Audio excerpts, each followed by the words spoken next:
The city burned below while Ambassador Tren watched from the council chamber windows. His people were dying. 300 million Relayans lived on the capital world, and the Darkwing Armada was killing them by the thousands every hour. The telepathic screams of the dying echoed through his mind like a terrible song that never ended. "We must send the message," said Council Member Hyra, her voice barely a whisper. "There is no other choice." The other council members sat in silence. They all knew what she meant. For 200 years, the Relayan coalition had maintained its independence through diplomacy and careful neutrality. They had no weapons worth mentioning, no soldiers trained for real war. Their defense fleet consisted of 23 patrol ships designed to stop pirates and smugglers, not an invasion force of 800 warships. Tren looked at the data scroll in his hands. It contained everything they knew about the humans of Earth. Most of it was rumor and legend passed between species who lived in the inner sectors of the galaxy. Earth sat far out on a distant spiral arm, and the humans had barely ventured beyond their local star cluster. But the stories about them were wild and frightening. They came from a death world. That was the first thing every species learned about humans.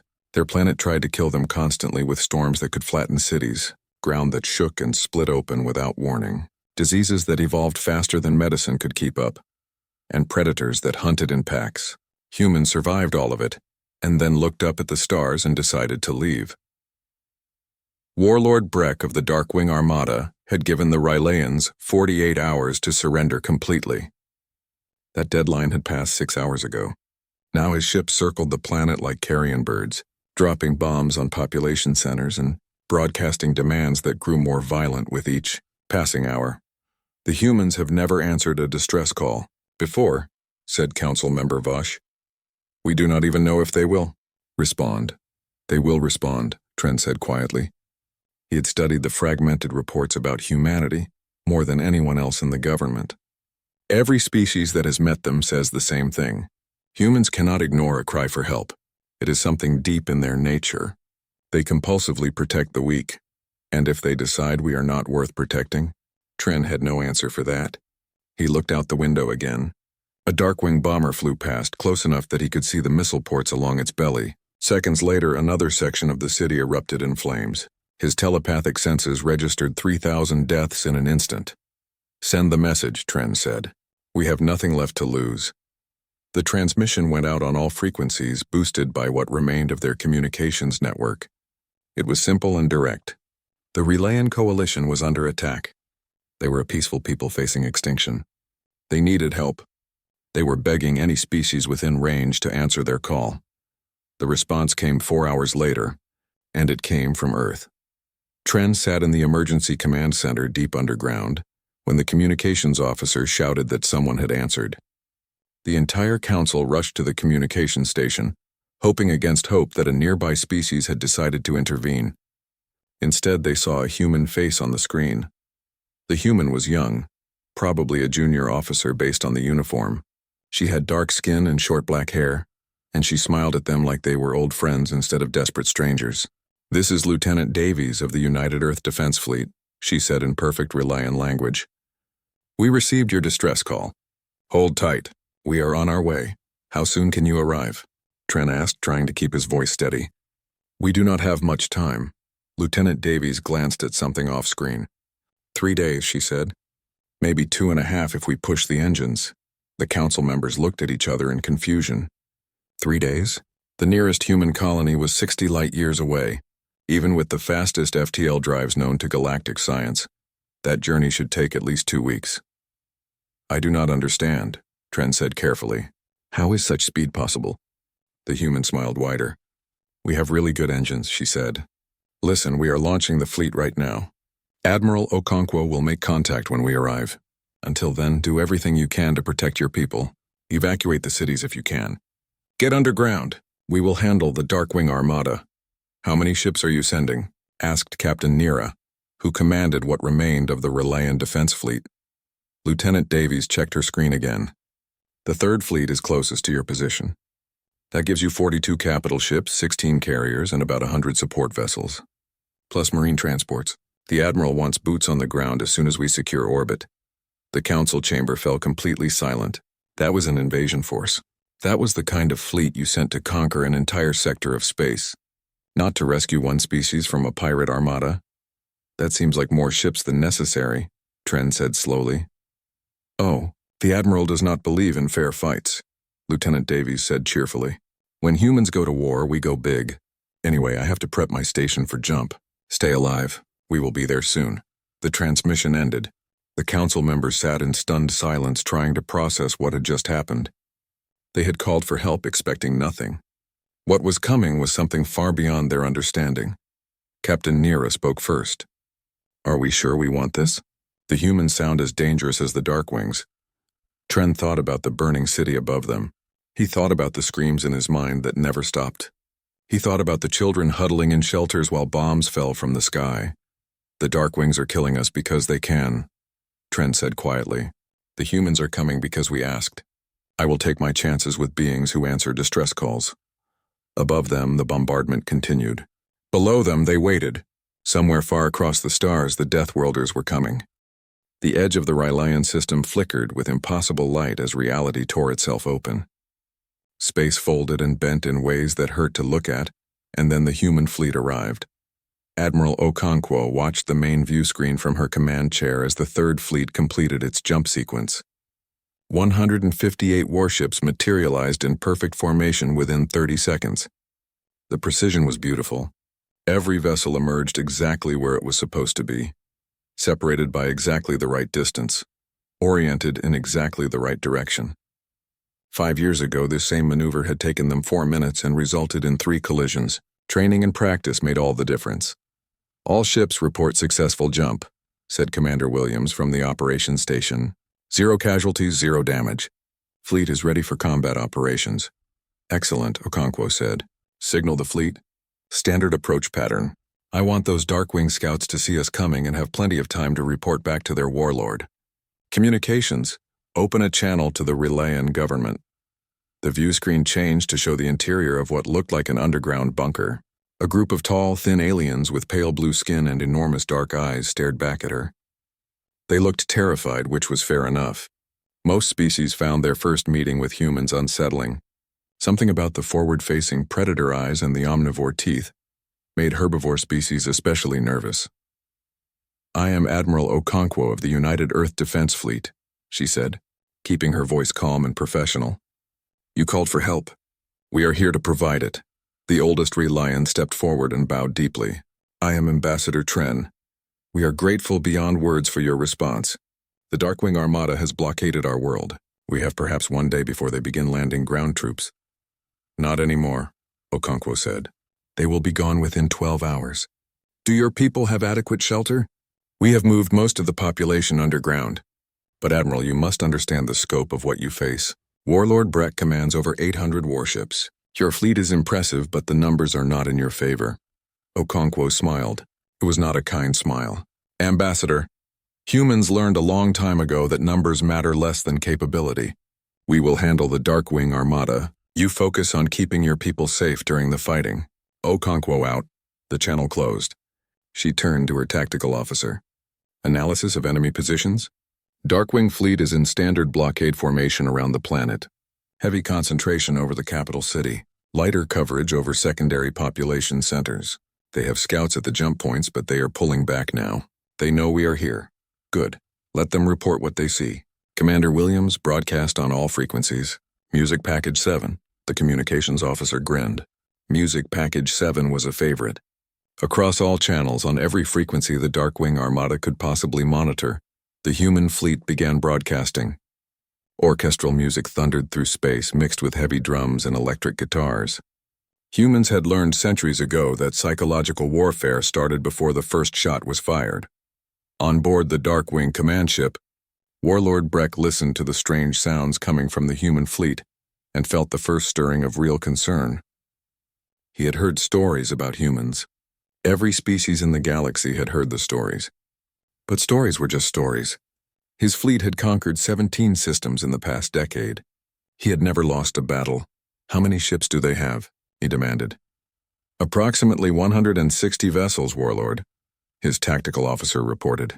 We outnumber them 5 to 1. Then why are you looking nervous? The tactical officer hesitated. The humans are broadcasting their approach vector, sir. They are telling us exactly where they will attack and when. This is either supreme confidence or insanity. Breck studied the tactical display. The human fleet was accelerating directly toward his position above the Relian capital. No fancy maneuvers, no attempt at deception.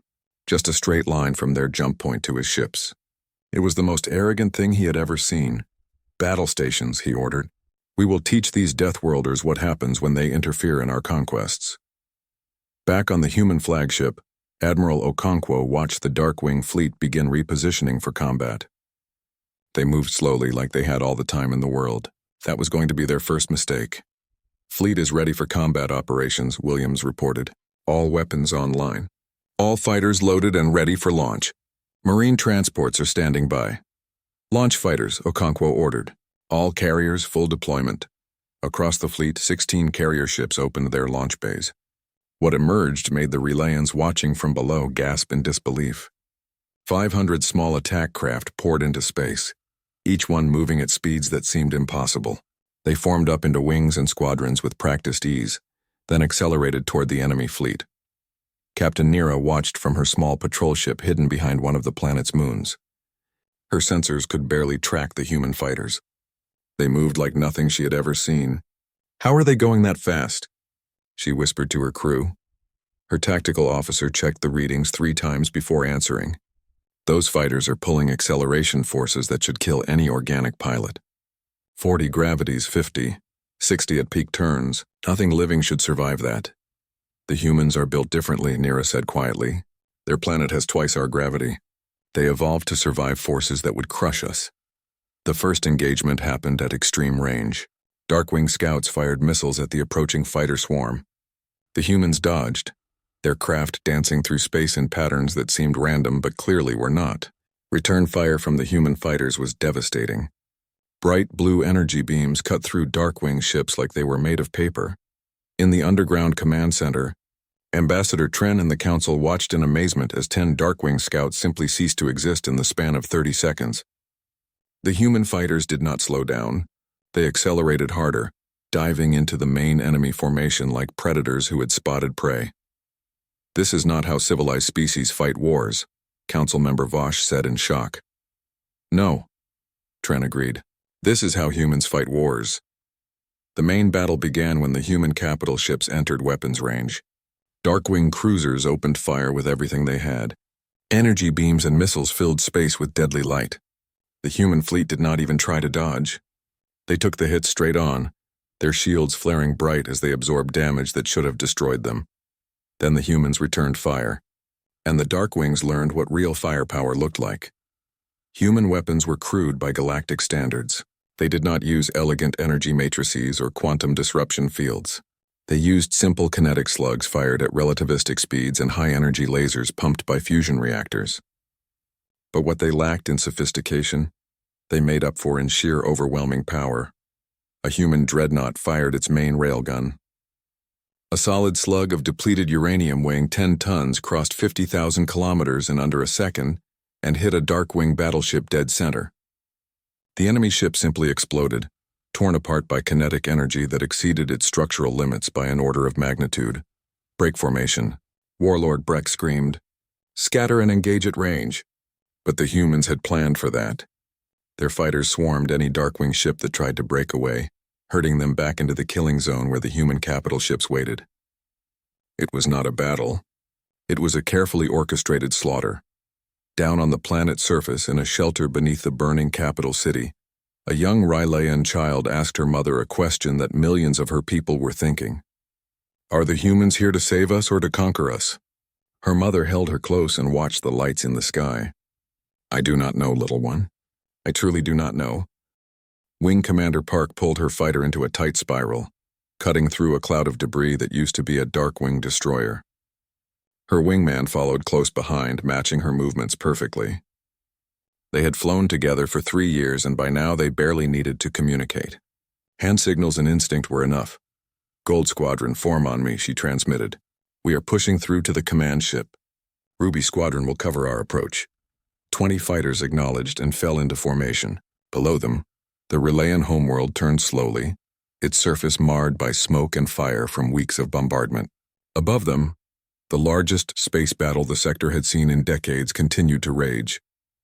The Darkwing Armada had started with 800 ships. After 2 hours of combat, they were down to maybe 300, and those remaining were trying desperately to retreat. But human carriers had positioned themselves at every jump point, cutting off escape routes. Admiral Okonkwo was not interested in letting the enemy flee. She wanted total victory, complete and permanent. Park checked her tactical display. The Darkwing command ship sat in the center of what remained of their formation, protected by 40 cruisers and a cloud of fighters. It was time to end this. All squadrons weapons free. Let us show them why they should not have come here. The human fighters dove into the enemy formation like hawks hitting a flock of prey birds. Darkwing pilots were good, Park had to admit. They had training and experience. But they had never fought humans before, and that made all the difference. Human pilots trained in conditions that killed people regularly. They flew in gravity wells that would crush most aliens. They practiced until their ships became extensions of their bodies. Park's targeting computer locked onto a Darkwing fighter that was trying to flee. She fired once. The energy beam caught the enemy ship in the engine section and it tumbled away, disabled but not destroyed. Park always tried for disabling shots when possible. Some of her squadron mates thought she was too soft. She thought unnecessary killing was wasteful. The path to the command ship opened up as Ruby Squadron cleared the defensive screen. Park accelerated hard, feeling the G-forces press her back into her seat. 9 gravities, 10, 12. Her flight suit squeezed her legs and torso, keeping blood flowing to her brain. Most alien species would black out at 6 gravities. Humans regularly trained at 15. Command ship launching missiles, her tactical officer warned. 60 inbound. Make that 90. Copy that. All craft evasive pattern Delta. Let the missiles chase us back to the fleet. The fighters scattered, each one trailing a string of pursuing missiles. The Darkwing weapons were sophisticated, capable of tracking and adjusting course. But they were designed to chase ships that maneuvered like their creators. Ships that pulled 2 or 3 gravities at most. Human fighters pulled 20 gravities in random bursts, changing direction so violently that most of the missiles could not keep up. Those that did keep up ran straight into the defensive fire from the human capital ships, which shot them down with contemptuous ease. On the surface of the planet, Sergeant Ito checked his drop pod one more time. Everything was secure. His rifle was loaded, his armor was sealed, his squad was ready. Around him, 3,000 other Marines were doing the same thing, running through pre-drop checklists that they had memorized so thoroughly they could do them in their sleep. 2 minutes to drop. The transport pilot announced. Orbital fire support has cleared the landing zone. Enemy ground forces are scattered but still armed. Expect resistance, Ito smiled inside his helmet. He always expected resistance. That was what made the job interesting. The transport bay doors opened, revealing the planet below. From this altitude, he could see the curve of the horizon and the thin line of atmosphere. He could also see the flashes of light where human warships were systematically destroying every Darkwing vessel in orbit. 30 seconds. Final equipment check. Ito ran through his checklist automatically. Oxygen, good. Seals, good. Weapons, good. Parachute, good. Not that the parachute mattered much. His armor had maneuvering thrusters that would slow him down long before he needed to deploy the chute. But regulations said bring a parachute, so he brought a parachute. Go, go, go. The bay erupted with movement as 3,000 Marines jumped into space. For a few seconds, Ito enjoyed the view. The planet spread out below him like a blue and green jewel, beautiful despite the scars of war. Then training took over and he focused on his descent. The drop pods were not really pods. They were just heavily armored suits with extra thrusters and heat shields. Human Marines had learned centuries ago that complicated equipment broke at the worst possible times. Simple was better. A Marine in a good suit with a good rifle could handle anything. Re-entry was always exciting. The armor glowed red-hot as friction heated the outer layers. Ito's display showed surface temperature climbing past 2,000 degrees. Another minute and it peaked at 3,000 before starting to drop as he fell through the thickest part of the atmosphere. Nothing else could survive this kind of entry. Humans did it routinely. Below him, the Relayan capital city grew larger. He could see the damage from orbit. Entire neighborhoods reduced to rubble. Fires burning out of control. Darkwing troops had occupied the government district and were using Relayan civilians as hostages and shields. That was going to be a problem. but humans had dealt with that kind of problem before. "All units, check in," Ito transmitted as he fell through the lower atmosphere. His squad leaders reported in one by one, no casualties during the drop. That was good. Last month during training exercises, Private Henderson had crashed into a mountainside because she had been watching a video instead of monitoring her descent. She survived, but the lecture she got from the colonel was brutal enough that everyone else learned the lesson. Ito hit his thrusters at 500 meters, bleeding off speed until he touched down on a rooftop at a gentle walking pace. Around him, the rest of the Marine force was landing across the city. 3,000 humans armed and armored and very angry about what the Darkwings had done to the civilians here. "Squad leaders report," Ito ordered. The responses came in quickly. His company was down and secure. 2 blocks away they could hear weapons fire where Darkwing troops were shooting at fleeing civilians. That was about to stop. Move out. Rules of engagement are tight. Positively identify all targets before firing. If you see a civilian, you protect them. If you see a Darkwing hurting a civilian, you end that Darkwing. Questions? Nobody had questions. This was not their first liberation mission. They knew how it worked. Ito led his squad down from the rooftop, moving through the damaged streets with practiced caution. His armor sensors picked up life signs ahead, mixed groups, some Reliant and some Darkwing. He hand-signaled his squad to hold position and advanced alone to assess the situation. Around the corner, he found exactly what he expected. 6 Darkwing soldiers had cornered a group of Reliant civilians in a dead-end alley. The soldiers were laughing, discussing which civilians to kill first. They never saw Ito coming. He dropped the first one with a single shot to the head. The others spun around in surprise, trying to bring their weapons to bear. Too slow. Ito's armor let him move faster than they could track. 4 more shots, 4 more dead Darkwings. The last one tried to use a civilian as a shield. Bad choice. Ito's rifle had a smart targeting system. He fired past the civilian at an angle that would have been impossible for most species to calculate. The bullet entered the Darkwing's skull just above the eye ridge. The civilians stared at him in terror. They had just watched one monster replace another from their perspective. Ito removed his helmet, showing his face. "You are safe now," he said in their language. "We are here to help." Above the planet, Admiral Okonkwo watched her tactical display as the battle reached its end. The Darkwing command ship was burning, its engines destroyed and its hull breached in a dozen places. Warlord Breck had abandoned ship in an escape pod, which her forces had already captured. The rest of the enemy fleet was either destroyed or surrendering. "Total enemy casualties?" she asked. 721 ships destroyed, 73 captured. Estimate 40,000 enemy dead. Our casualties are 17 fighters lost, 2 frigates damaged and 93 Marines wounded. 6 dead. Okonkwo closed her eyes briefly. 6 families would get letters. 6 funerals to attend. The price of victory was always paid in blood, and she never forgot that. "Signal the fleet. Begin rescue operations for survivors, both Rylian and Darkwing. Medical teams to the surface. Engineering teams to assess infrastructure damage." She opened a channel to Ambassador Tren. "Your planet is secure. The Darkwing Armada has been neutralized. We will remain in orbit until you are ready to stand on your own again." The shelter doors opened for the first time in 3 days, and sunlight poured into the underground refuge where 10,000 Reliants had been hiding.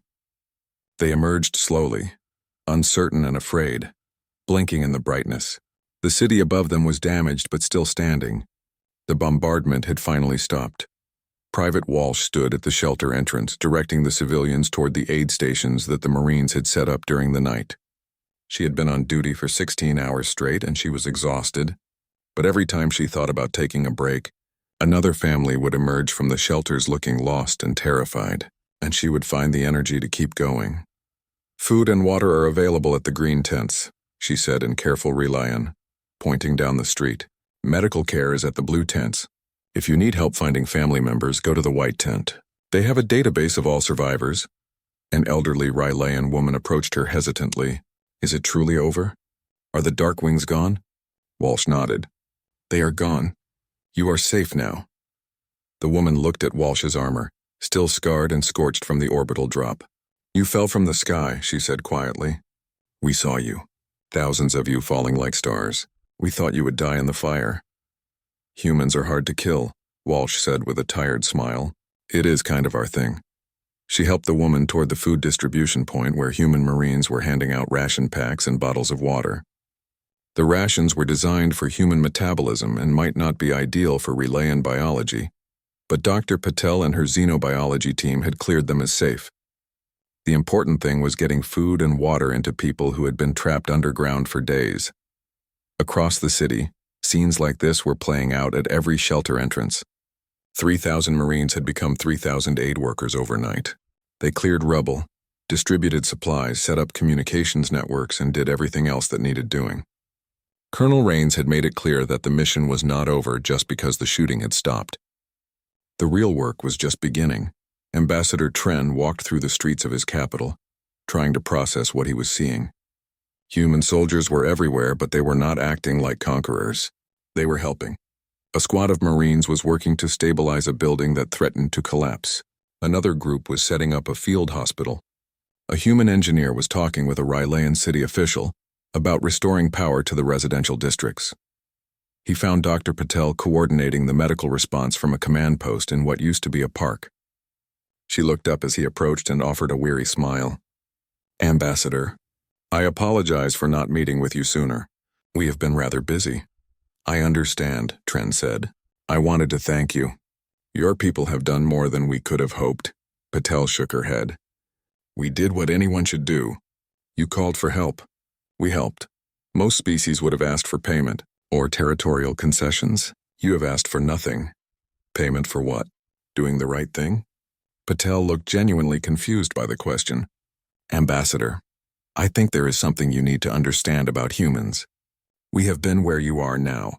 We have been the ones calling for help with nobody answering. We have been the ones watching our cities burn while others stood by and did nothing. We promised ourselves a long time ago that when we became strong enough, we would answer those calls. Always." Tren felt emotions he could not quite name stirring in his chest. "Your casualties," he said quietly. "We monitored your military channels during the battle. 6 of your soldiers died fighting for us. I wish to pay my respects." Patel's expression softened. "Colonel Rains is organizing a memorial service this evening. You would be welcome to attend." That evening, as the sun set over the damaged city, 5,000 humans and twice as many Relayans gathered in the central square. 6 flag-draped caskets sat on a raised platform. Behind them stood the Marines who had served with the fallen, their faces stoic but their eyes showing grief. Colonel Rains spoke first, reading the names and service records of each fallen Marine. Then representatives from each of their units came forward to share memories and stories. A young lieutenant talked about how Corporal Liu had always made everyone laugh, even during the worst training exercises. A sergeant described how Private Martinez had saved 3 civilians during the urban fighting, even though she knew it would put her in danger. Tren listened carefully to every word. These were not the speeches of conquerors or mercenaries. These were people mourning friends and comrades. When the service ended, each casket was carried by an honor guard to the waiting transport that would take them back to Earth. The humans refused to leave their dead behind. Dr. Patel had explained this custom to him. Every human who died in service would be brought home, no matter how difficult or dangerous the recovery. After the memorial, Tren found himself walking with Dr. Patel through the quiet streets. Above them, the human fleet maintained orbit, a constant reminder of the power that had saved them. "I do not understand your people," Tren admitted. "You have weapons that could conquer half the galaxy.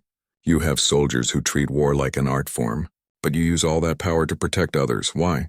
Patel was quiet for a moment, choosing her words carefully. "Let me tell you about Earth, Ambassador. Our planet is beautiful, but it has never been kind. Earthquakes destroy cities without warning. Hurricanes flatten entire regions. Diseases appear and spread before we can stop them. Predators hunted us when we were weak. The climate changed and forced us to adapt or die. We almost went extinct a dozen times in our history." She paused, looking up at the stars. "But the worst thing that ever happened to us was not natural disasters or predators. It was each other. We spent thousands of years killing each other over resources, territory, religion, ideology, and simple hatred. We built weapons that could destroy our entire planet. We came within minutes of ending our own species in nuclear fire, not once but dozens of times. What stopped you?" Tren asked. "We learned," Patel said simply. "We learned that we were stronger together than apart." We learned that the resources we spent fighting each other could be spent making everyone's life better. We learned that the diversity we once killed each other over was actually our greatest strength. We learned that every human life was precious because we had already wasted so many. She turned to face him. We learned that lesson in blood and fire. Billions died teaching it to us. And when we finally understood, we made a promise. Never again. Never again would we stand by while others suffered. Never again would we ignore cries for help.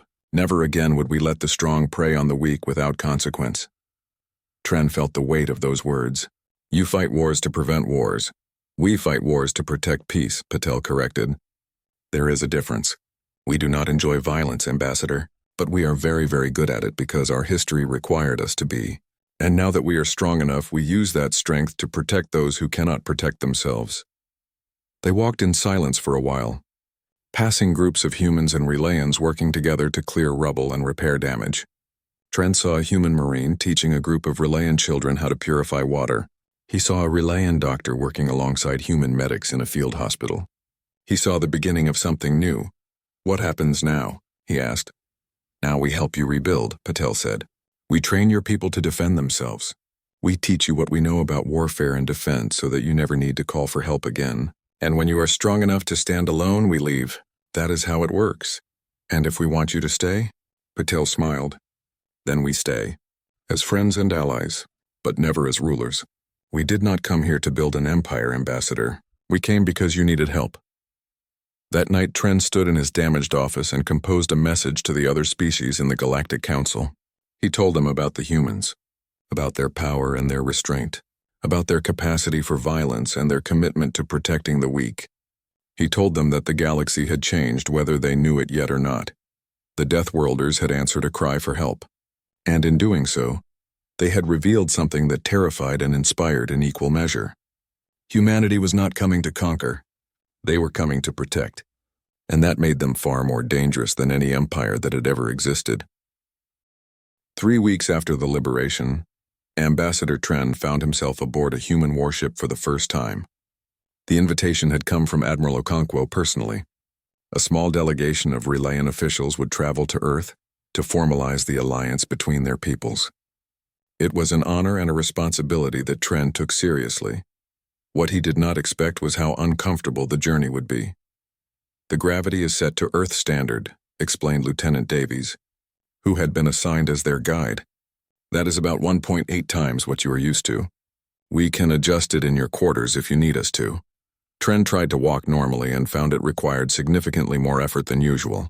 His legs ached after just a few steps. Around him, humans moved with casual ease, completely unbothered by the crushing weight that made every Rylayan in the delegation feel like they were carrying heavy packs. This is normal for you? Asked Captain Nira, who had joined the delegation. You live your entire lives under this pressure? Davies nodded. This is actually a bit lighter than some parts of Earth. We evolved in this gravity. Our bones are denser than most species.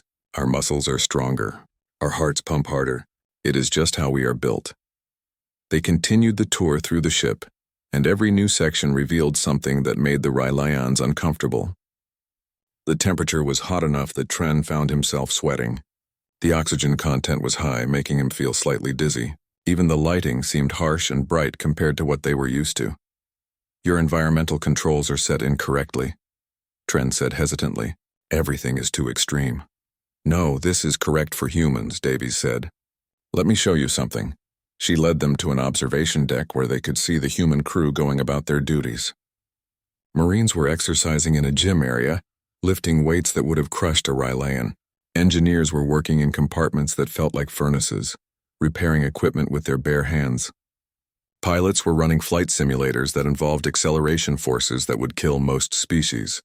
We come from a death world, Davies explained. Earth taught us to be tough or we died. Simple as that. That night in his quarters, with the gravity mercifully reduced to Relayan standard, Tren reviewed what the humans had provided him. A complete educational package about Earth, its history, its environment, its people. He started with the planet itself and immediately wished he had not. Earth was a nightmare.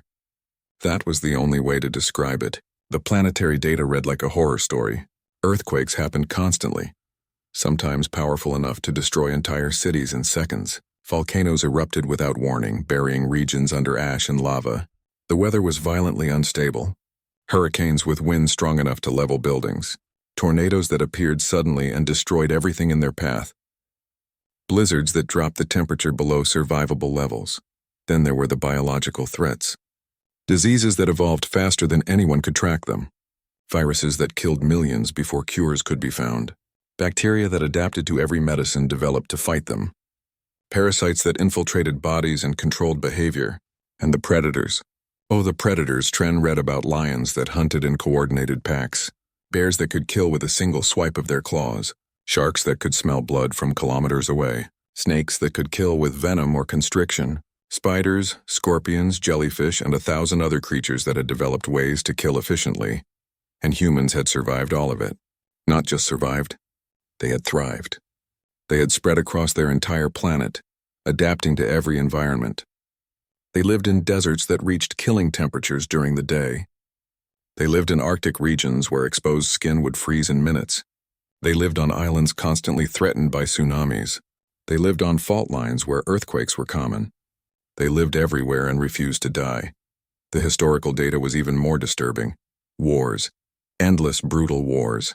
Humans had fought each other for thousands of years, developing increasingly sophisticated ways to kill. Swords and spears gave way to guns and bombs. Bombs gave way to missiles and nuclear weapons. At one point in their history, humans had built enough nuclear weapons to destroy their planet dozens of times over, and they had come within minutes of using them. But somehow, they had stopped. They had looked at the abyss and pulled back. They had decided that cooperation was better than destruction. They had formed a unified government that represented all humans, not just the powerful ones. They had turned their weapons toward protecting others instead of killing each other. Tren realized something as he read through the data. Humans were not naturally peaceful.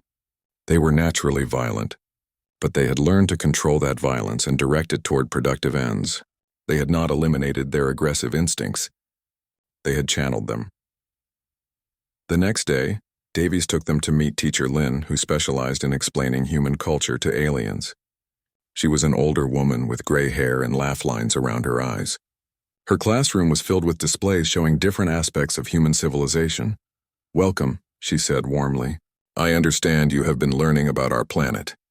Do you have questions?" "Many," Tren admitted. "I do not understand how your species survived." "The data suggests that Earth should have killed you long ago." Lynn smiled. "Earth tried very hard to kill us. We simply refused to die. Every challenge made us stronger. Every threat forced us to adapt. We learned to read weather patterns and predict storms. We learned to build structures that could withstand earthquakes. We learned to develop medicines faster than diseases could evolve. We learned to hunt the predators before they could hunt us. But the wars," Captain Nira said. "You nearly destroyed yourselves." "Yes," Lynn agreed, her smile fading. "That is our greatest shame. We had conquered our planet, but we could not conquer our own nature. It took us a very long time to understand that our true enemy was not other humans. Our true enemy was ignorance, poverty, disease, and hatred. Once we understood that, everything changed." She activated a display showing Earth from space. It was beautiful. Blue oceans, green continents, white clouds. Hard to believe such beauty had produced such dangerous people. "We have a saying," Lynn continued. "Earth made us strong. History made us wise. And the stars made us hopeful. We learned everything we needed to survive on our planet. Now we use those lessons to help others." The delegation spent 2 more days aboard the human ship before arriving at Earth. Tren had thought he was prepared for what he would see. He was wrong. Earth was chaos. That was the first thing that struck him when they entered orbit. The weather patterns were violent and unpredictable. Massive storm systems swirled across the oceans. Cloud formations that looked like they could swallow entire continents, and yet humans lived there. Billions of them spread across every part of the planet. The delegation was taken to the United Earth capital, located on an island chain that experienced regular earthquakes and volcanic activity. Because of course humans would put their capital in a geologically unstable region, they seemed to enjoy living dangerously. Admiral Okonkwo gave them a tour of the city, pointing out features that the Relayans found alarming. Buildings designed to sway during earthquakes instead of breaking, seawalls that could withstand tsunami waves, emergency shelters that could protect the population from volcanic eruptions, infrastructure built with disaster in mind because disasters were simply a part of life. You live with constant danger, Tren observed. We do, Okonkwo agreed. But that taught us something valuable. We learned that safety is not the absence of danger. Safety is the ability to handle danger when it comes. We do not run from threats. We prepare for them. That evening, the Rylaean delegation was taken to a formal reception where they would meet representatives from the United Earth government. But first, they attended a presentation about human history, narrated by Teacher Lin.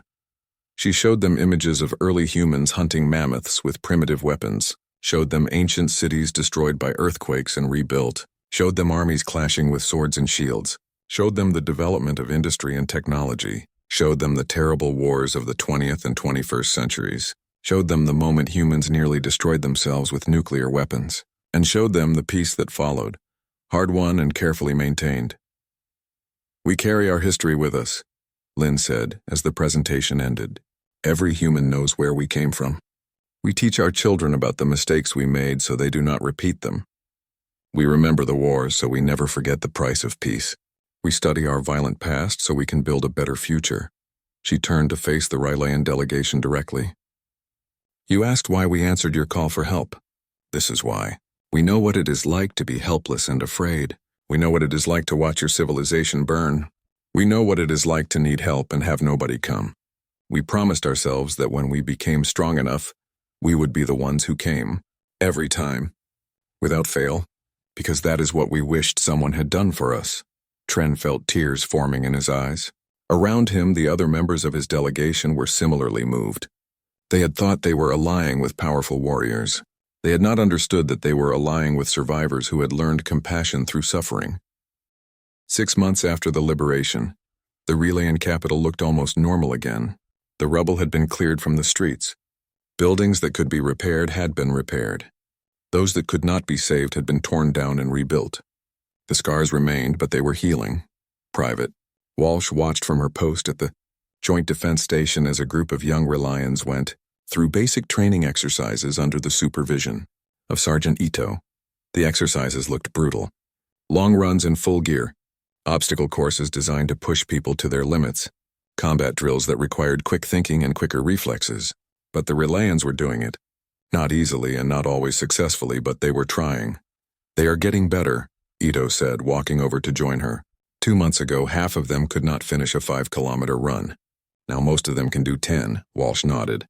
They want to learn. That makes all the difference. It was true.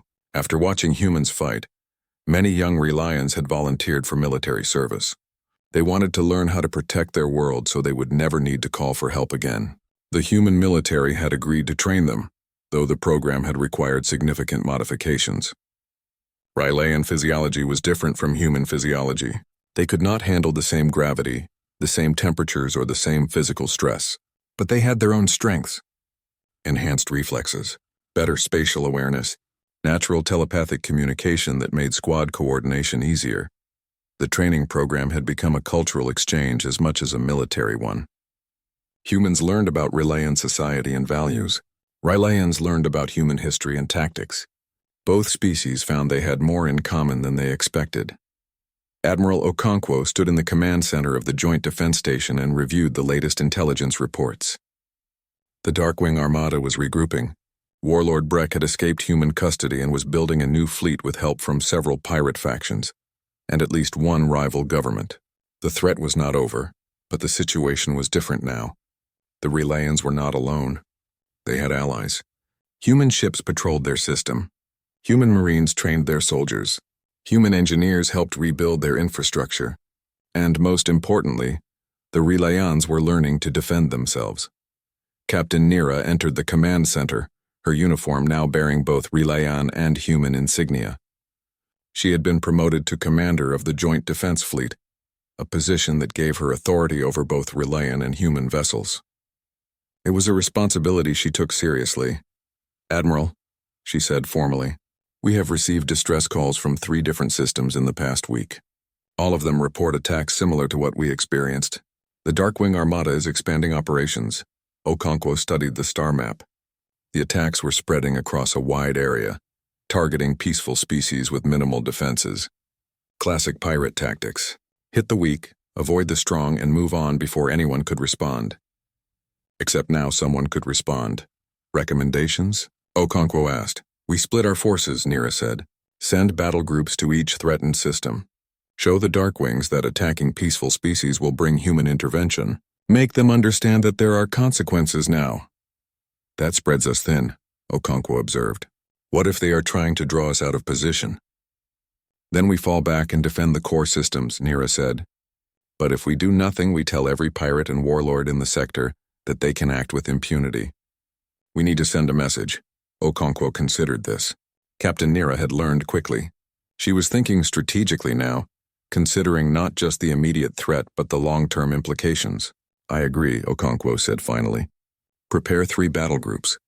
I want them ready to deploy within 12 hours. Meanwhile, in a conference room on the other side of the station, Ambassador Tren was meeting with representatives from 7 other species. They had all heard about what happened to the Relayans.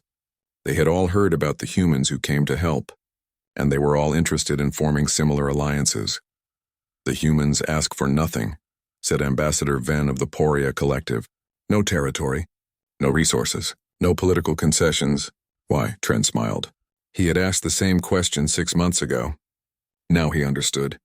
Because they do not need those things. Earth is rich in resources. Human technology is advanced. They do not need to conquer to survive. What they want is something different. They want a galaxy where peaceful species can exist without fear. They want partners, not subjects. But surely they want something in return for their protection. They do, Tren admitted. They want friendship. They want trade. They want cultural exchange. They want to know that they are not alone in the universe. These are not unreasonable wants. The discussion continued for hours. By the end, 5 of the 7 species had agreed to request human assistance in setting up defense agreements. The other 2 wanted more time to consider, which was fair enough. This was not a decision to be made lightly. 2 weeks later, Private Walsh found herself back on a transport ship, heading toward another crisis. A species called the Thanari had sent out a distress call. Pirates were attacking their shipping lanes. The situation was not as bad as what the Relayans had faced, but it was serious enough to require intervention. Walsh checked her equipment for the 12th time. Everything was in order. Her rifle was clean. Her armor was sealed. Her squad was ready. Across from her sat 2 Relayan soldiers who had volunteered to join the mission. They looked nervous but determined. First real combat mission? Walsh asked them in their language. The younger one nodded. We trained for this. But training is different from reality. It is, Walsh agreed. But you know what? Fear means you are smart enough to understand danger. That is good. Just remember your training and trust your squad. We look after each other. The Relayan seemed to relax slightly. Walsh remembered being in their position, fresh out of training, heading into her first real fight, terrified and trying not to show it. Someone had given her the same advice then, and it had helped. The transport dropped out of FTL at the edge of the Thanari system. What they found was depressingly familiar. A pirate fleet, smaller than the Darkwing Armada but still dangerous, was raiding civilian ships and demanding tribute from the Thanari government. The local defense force was too small to stop them. Admiral Okonkwo's battle group arrived and immediately changed the situation. The pirates had been expecting an easy target. What they got was a human fleet that outnumbered them, outgunned them, and had absolutely no patience for people who preyed on the weak. The battle was over in less than an hour. Most of the pirate ships were destroyed.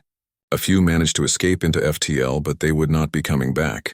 Word would spread quickly through the criminal networks. Attacking species under human protection was not profitable anymore. Walsh and her squad deployed to the surface to help with humanitarian assistance. The Thanari were different from the Relayans. Shorter, stockier with 6 limbs instead of 4. But their gratitude was the same. Their relief was the same. Their hope was the same. The young Relayan soldier who had been nervous during the trip worked alongside Walsh, helping distribute supplies and providing medical aid. He seemed different now, more confident, more capable. He had seen combat and survived. He had helped save lives. He was becoming what his people needed him to be. That night, Walsh sat with Sergeant Ito and watched the stars. How many more systems do you think we will need to help? She asked. Ito shrugged. As many as it takes. That is the job we signed up for. Do you think we can really protect everyone? No, Ito said honestly. The galaxy is too big. There will always be places we cannot reach in time. People we cannot save. But we can save some. And maybe if we save enough, if we teach enough species to defend themselves, eventually the galaxy becomes a place where protection is not needed, because everyone is strong enough to stand on their own. Walsh thought about that. It was an optimistic view, maybe too optimistic. But humans had learned to be optimistic. Their history had taught them that things could always get better if people worked hard enough to make them better. Back on the Joint Defense Station, Admiral Okonkwo met with Captain Nira and Ambassador Tren. They reviewed the latest intelligence and discussed future operations. More species were requesting assistance. The demand for human protection was growing faster than they could respond. We need to expand, Nira said. Train more soldiers. Build more ships. Create regional defense forces that can respond to threats without waiting for Earth to send help. That is the plan, Okonkwo confirmed. The goal was never for humans to be the galaxy's permanent guardians. The goal is to create a network of allied species who can defend themselves and each other. We are the catalyst, not the solution, Tren smiled. We were terrified when you arrived. Your ships, your weapons, your soldiers. We thought you might be as dangerous as the Darkwings. We did not understand that you were dangerous because you chose to be. Not because you could not be anything else. That choice makes all the difference. Our history made us dangerous, Okonkwo said. Our future will determine what we do with that danger. I would prefer we use it to protect rather than conquer. Then that is what we will do together, Tren said. The Rylayans, the humans, and anyone else who shares this vision. A galaxy where the strong protect the weak until the weak become strong. Outside the station, a fleet of human and Rylayan ships prepared for departure. They were heading to another system, another crisis, another species that had called for help. The work would never truly be finished. But that was acceptable. The alternative was standing by and doing nothing, and humans had decided long ago that they would never do nothing again. Ambassador Tren stood at the observation window and watched the fleet depart. 6 months ago, his people had sent out a desperate plea for help, expecting nothing and hoping for anything. What had arrived was overwhelming force wielded with precision and compassion, warriors who fought not for glory or profit, but because they genuinely believed that protecting the innocent was worth the cost. The humans had come when called. They had fought with devastating efficiency. They had won decisively. And then, instead of claiming their prize, they had stayed to help rebuild. They had trained the survivors to defend themselves. They had offered friendship instead of dominance. They had proven that strength and kindness were not opposites but partners. The galaxy was changing. Species that had been content to remain isolated were reaching out. Pirates and warlords who had operated with impunity were retreating. Peaceful civilizations that had lived in fear were finding courage. All because one species had decided that answering distress calls was more important than maintaining comfortable neutrality. Tren had asked for help. The Deathworlders had arrived in overwhelming force, and in doing so, they had shown the galaxy what true strength looked like, not the strength to destroy, though they had that in abundance, but the strength to protect, the strength to sacrifice, the strength to care about strangers in distant star systems. That was humanity's real power, and it was changing everything.